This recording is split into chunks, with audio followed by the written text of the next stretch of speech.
In Kunst- en Cultuurcentrum De Groen in Dokkum is een moetingsplak openen onder de naam Cedrana. Wat staat voor familie? Het is een plak dat Elsen in januari waasjes moertje ken.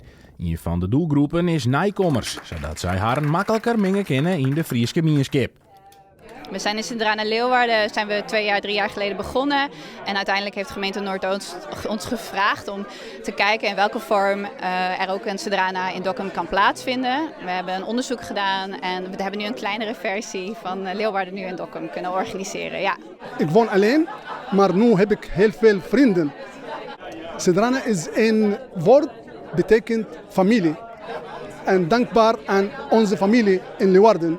En nu we gaan deze ook doen hier in onze familie in Dokkum. Het is belangrijk. Eerste is voor de integreren. Ook hier geen discriminatie. Jij bent vrij hier. Geen politiek, geen seksualiteit of iets. Of kom jij van religie of iets. Iedereen hier welkom. Moslim, Sunni of Joods of Christian. Maakt niet uit. No? Hier is open voor iedereen. Ik denk dat deze plekken heel belangrijk zijn, ook voor de bevordering van de participatie van de nieuwkomers, het thuisgevoel.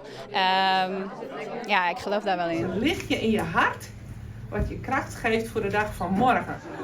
Ik denk dat zo'n huiskamer staat hier georganiseerd is, leegdrempelig, met elke keer welkom is, erom bijdragen kan, dat we meer met elkaar mengen en op die manier ik meer begrip krijgen van elkaars cultuur en wie ik onze nieuwe buren, onze nieuwe Nederlandse welkom hier te kennen, zodat zij echt deel willen kennen en willen maaien van onze gemeenschap.